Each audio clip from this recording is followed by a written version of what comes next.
Galing ko na ng laptop ko. Kasi kasuhin ko din yung cases. Na-register? Sino nagpapirma? Pagpapalungan ko natin ito. Saan nagpasign sa kon? Oo, kasi pa tayo yung yung yan. Si Ma'am Nailin.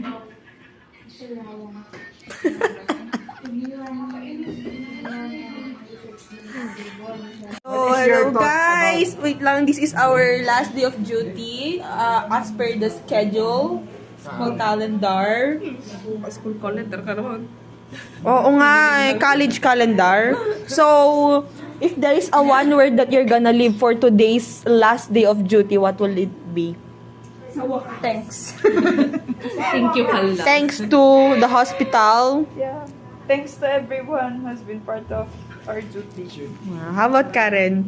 Last word for your last day of duty. Thank you, Kala. Ano na sila of your life? Grabe. How about you?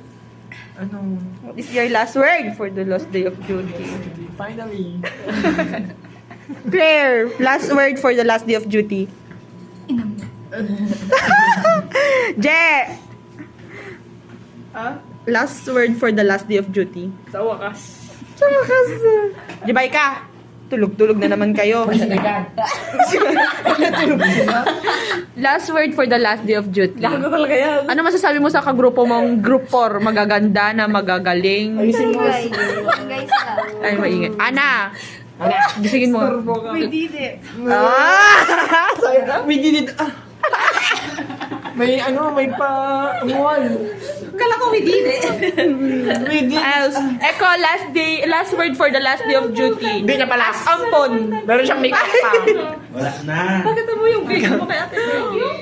Last word for the last day of duty. Ano na ba nagdaan? Last word? Yun na yun. Yan na yun? Kailangan niya pa. Ay, buti ka mag-slide. Last word for the last day of duty. Ay, sorry, Christine. Last word for the last day. Ha? Grateful. Grateful. Nestor! Ano daw? Hopeful. Thankful. Last word for the last day of duty. Sa wakas. Piano! Babe, last word for the last day of duty. Ulit. Last day. Last word. So, as today marks as the last day of last day of our duty. Yung last word. Word lang. Isa lang ang dami-dami mo na sinasabi. Mag-speech nga siya. Oh, thank you. Wala. Thank you for everyone. Yun lang. Oh, yun na yun. Yun na yun. Thank you nga! Oh, thank you daw. mag-end ng speech o... That ends our...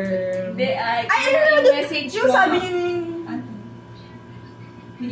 Ano? Okay, so there will be no... So this is the last day of our duty. There will be no more tomorrow for duty. There will be no more next rotation. No more next group. And no more ampon. And no more CI. No more case study.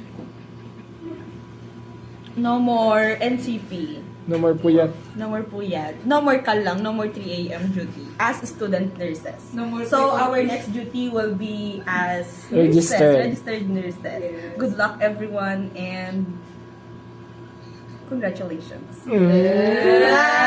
Para kayo yung sa BOM.